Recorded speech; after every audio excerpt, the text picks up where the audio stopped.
So welcome to the face behind the brand. I am your host, Monique Marie, and you are Goldie Gold of the Federation.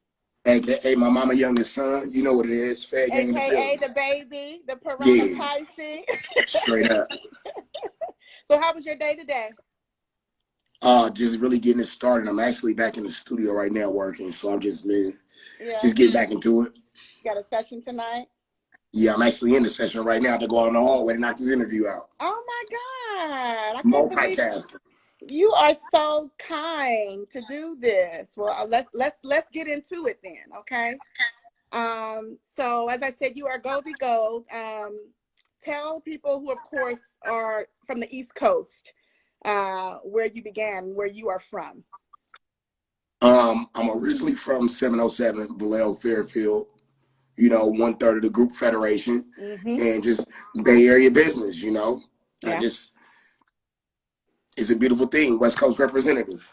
And I see Keidra. Keidra made this all possible. Shout out to Keidra. What's up, Keidra?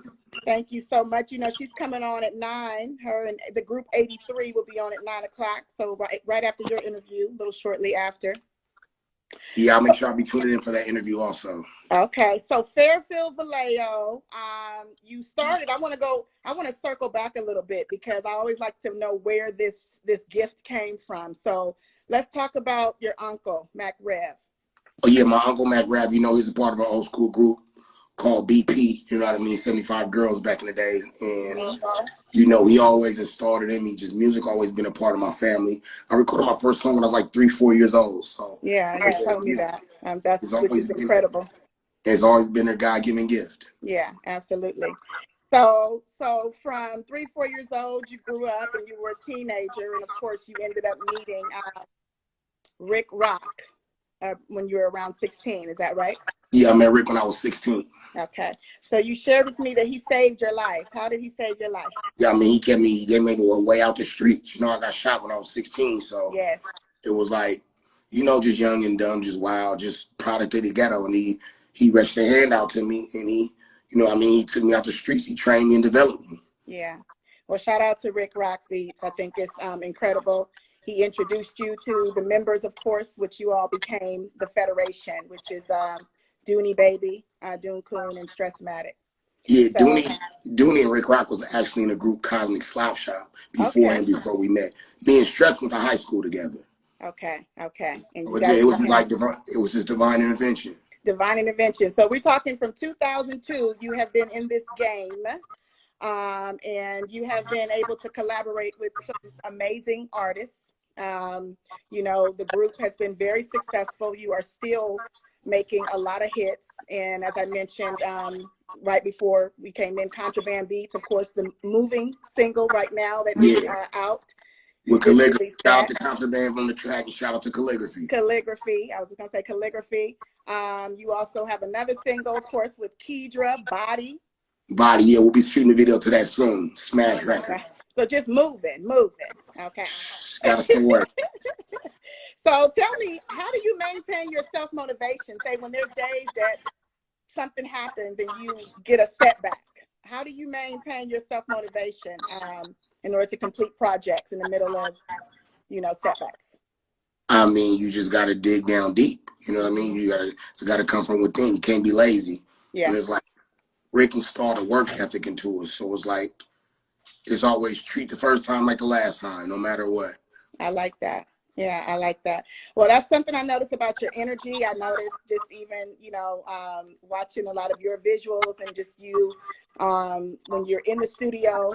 I know everybody definitely feeds off of you, you know, and I'm definitely an energy person into synergy. And the vibe, I think, is crucial to making what you make. So talk about the creative process. So like you're in there now, you're about to create and make a sound tonight. So what is that process like for you? I mean, with me, it's like when I hear the beat, like as soon as I hear the beat, the first thing I'm thinking about is the concept. Look, most of the time I approach it like that. It depends on how I'm working. It's like different feels, different vibes. I really like to go to different studios, and that's how you get different feels and different vibes. Instead of just being in one spot, recording at one time all the time. You got to switch it up. I like that. You said Rick Rock saved your life. I want to know, what is the most sensible thing that he's ever said to you? I mean, damn, he said a lot. Should not think about it. He said a lot. Mm-hmm. But the number one thing that he taught me was survive the test of time in this game. Stay working, stay busy. Yeah. Consistency. Yeah, consistency. That's it. Consistency. And have fun. Yeah. Have fun. Love Yeah. hip hop and have fun. Well, I noticed that you are always the one that's having fun. You are the hyphy ambassador. Yeah, shout out to Hyphy Culture, brand Hyphy ambassador, culture. official brand ambassador. Shout out to Hyphy Culture. Yes, you're the brand ambassador. So to somebody that that's never even heard of the word hyphy before, define hyphy to someone watching who's never heard the term hyphy. I mean, it's a big thing. Is high energy. Is having fun. You know. Yeah. Hyperactive. Yeah. So you also have a clothing line, Weirdos Wear. Yeah, Weirdos Wear. Shout out to Shoe Palace for backing me on that. Weirdos Wear. Make sure y'all follow my page, Weirdos Wear. Weirdos Wear. So tell us how that began. It was just, you know, Dooney actually did. I came up with the idea. And then Dooney was like, I need a logo. I need something different. So he drew the logo. Yeah. So it manifested itself. Manifested itself. Yeah.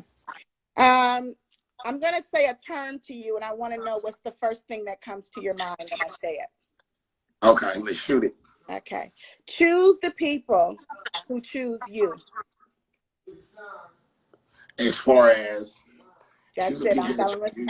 Choose the people who choose you. What's the first thing that comes to mind? Family. Okay. I like that. What came to my mind when I wrote it down earlier today was your song from 2016, Loyalty. Yeah. Loyalty. And I like to paraphrase something that you stated in the song. You said, where there's loyalty and where's the loyalty and where's the love, is what you stated in the lyrics. It's a shortage on realness. The game's messed up. The game's messed up. Too many backstabbers and not enough backpatters.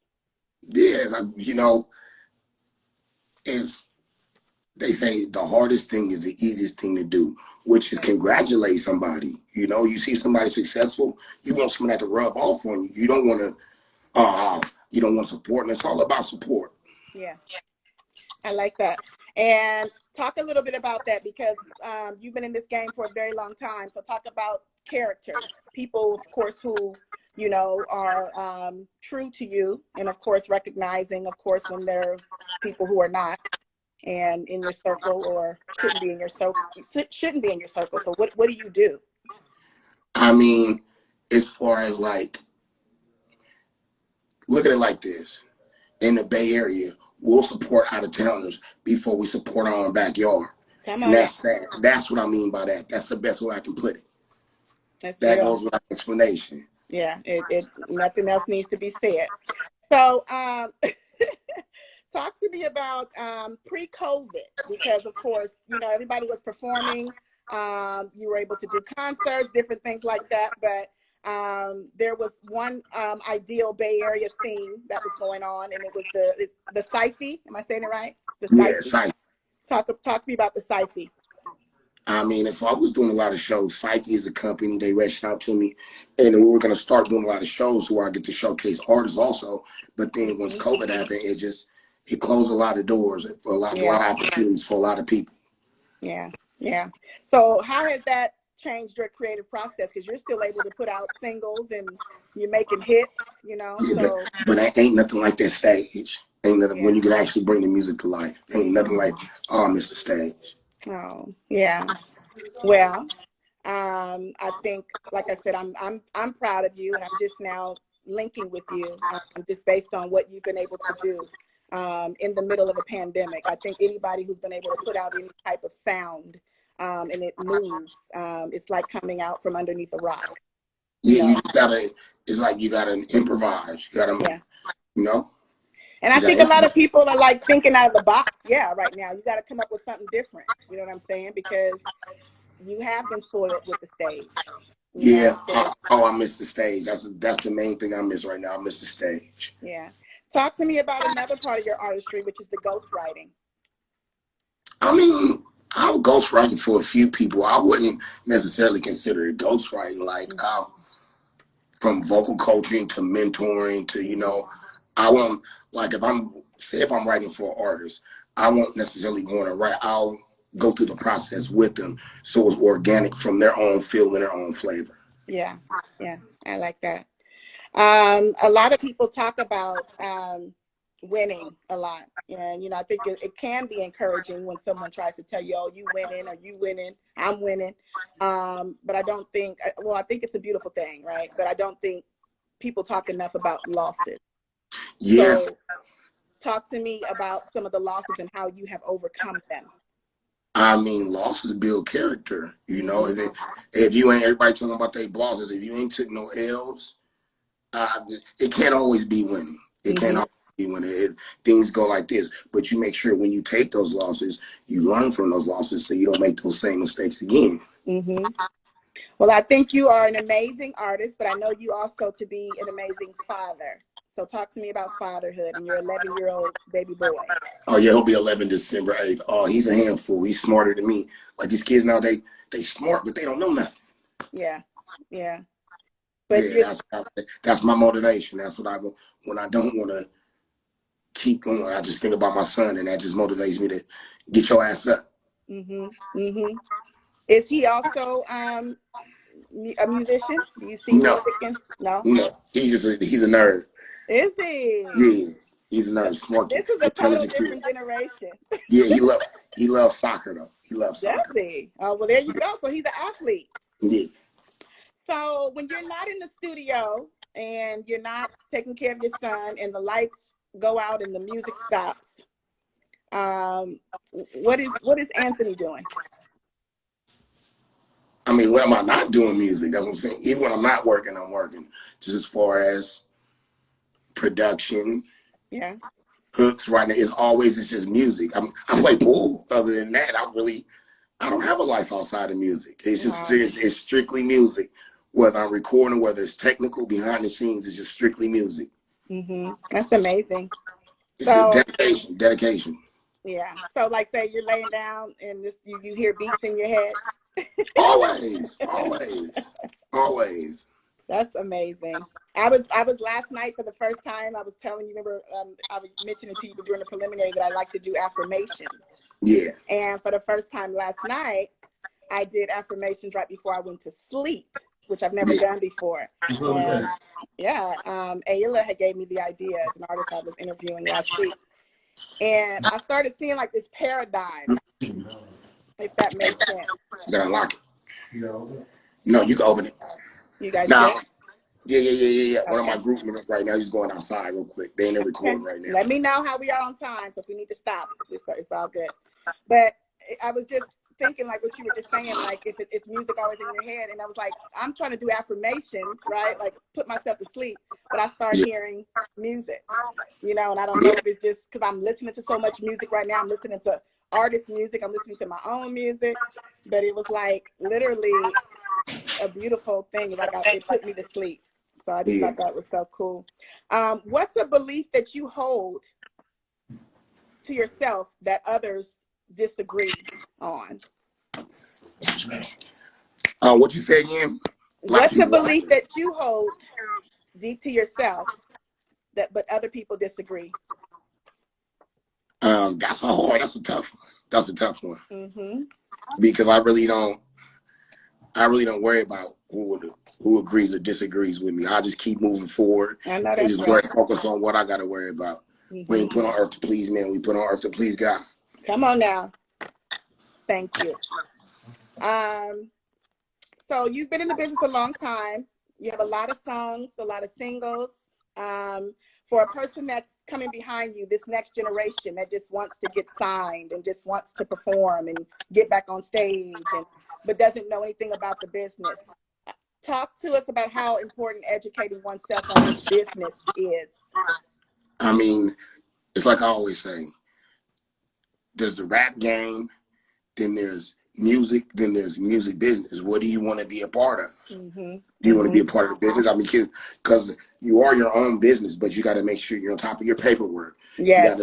You got to be highly educated. You can't be dumb doing this shit. Mm-hmm. Because that's how people take advantage of you. If you're ignorant to the business, mm-hmm. and it's not emotional business, it's music business. Yeah.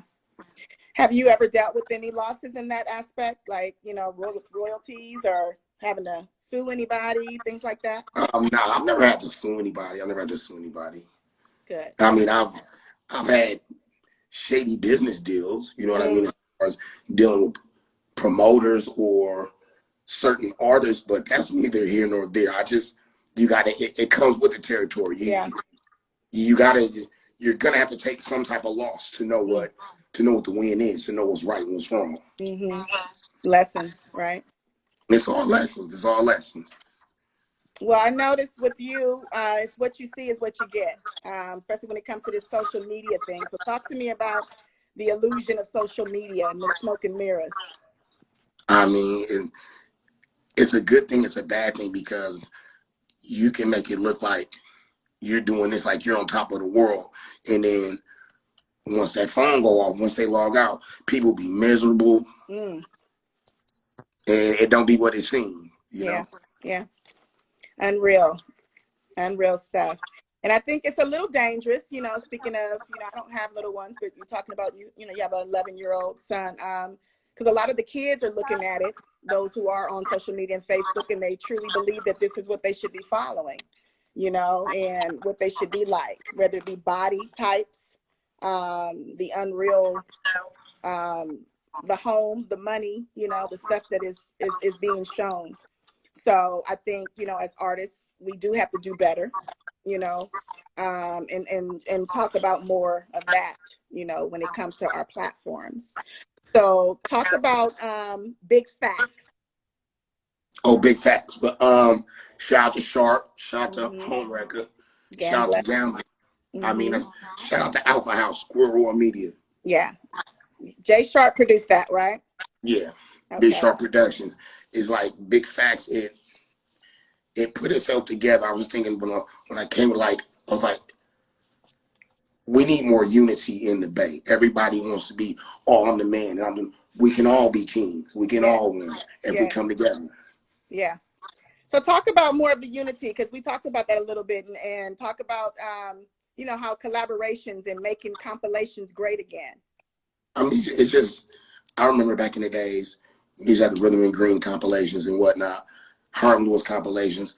You would have an artist from Sacramento on a song with an artist from Frisco and an artist from San Jose. Then you have an artist from Oakland on a song with an artist from Vallejo. You know what I'm saying? And everybody traded game. Yeah. Now it's everybody like this. Everybody's stingy with the game. No, we got to share the game. Yeah.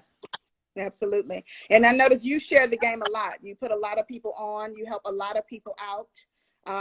You know, that is just comes, I think that just comes with, you know, something that's inside. A lot of people don't have that. A lot of people are takers. Yes, like I said, with power comes responsibility. So, you know, that's spreading wealth. You spread the power. Necessarily got to be money. Give me some knowledge. Yeah, give me some time. Give me some of yourself. And it's coming back to you. Because I mean, like, literally, I'm talking about 3 or 4 different songs right now that have just literally happened in the matter of, I would say, just in the last 30 days that are all out and moving. So again, that says a lot about your character, and working with everybody, of different characters, you know, like I said, putting people on. So I consider you to be definitely a king. And a lot of people throw that word around a lot, but you are truly King Goldie. You are not just an ambassador of your hyphy movement. You are a quality sound. You know what I'm saying? And I don't think anybody can really compare to it. It's just something that's just, again, comes from within. It's an energy that nobody can literally match.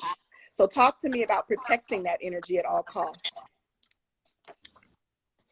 I mean, don't let nobody fuck up your feng shui, you know? I just stand focused, stand humble. just staying humble, staying grounded. That's all. Mm-hmm. So I know, of course, you believe in God. Of course, the Talk to Most me, High. talk to me about your inner peace, your spirituality.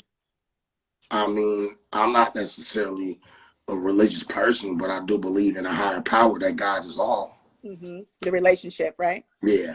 Yeah, I like that. So, and the only reason why I asked that, I'm not religious myself either, but as I shared with you, I do believe in God. I definitely have a relationship. I know that I wouldn't be sitting here with you. It's not a coincidence. Everything So, happens for a reason. everything, right? Divine intervention is definitely happening. So how you view or evaluate yourself is definitely important, right? I think sometimes it can be helpful, but can also be harmful, because as artists, sometimes people over critique themselves, but I think when it's constructively done, I think it's a good thing. So tell me one of your weaknesses and then tell me one of your strengths. I'll say one of my weaknesses is I'm never satisfied with what I do. You know what I'm saying? I'm never satisfied. I hear someone say, right there, I'm like, it's not good enough. It's not good enough. It's not good enough. But I would say one of my strengths is just having love for the craft of music overall. You gotta love it. Yeah. You can't do it with no ulterior motives. I like that. I'm similar. I'm very similar as far as I would say the weakness goes. I don't give myself enough credit. But you gotta be your worst critic. Yeah. It gives you tough skin. You gotta be your worst critic. Yeah. It's a little tough, I think, sometimes. Like I have to think back like how far I've come, if that makes sense. I look back where I was 5 years ago and look where I am now. And I know I've come a long way, and I gotta kind of look at it like that, you know? Yeah. It's all about growth. It's all about growth. Yeah. So I'm not going to hold you too much longer, but I do want to ask you if you could give a message to your fans and people that have been following you and supporting you, and who are on tonight or who will see this video later. What would you say to them? I love all y'all. No. I love all y'all. I wouldn't do it if it wasn't for y'all. Wow. Well, we appreciate you. We appreciate your sound. Everything that comes from your music and everything that comes from you, it's all from your heart and it's all love. So we love you too. And I will let you get back to your studio session. And again, I want to say thank you to Keidra for linking this together. And I thank you for taking the time with me tonight, because I know you're a busy man. It's all good. As soon as I get off the interview, I go right in the booth. I know. So I'm going to let you go. It's all good. Thank you. I appreciate you so much. All right. It's all good. I appreciate you for having me. Okay. Stay in touch. Peace. All right. God bless. God bless you.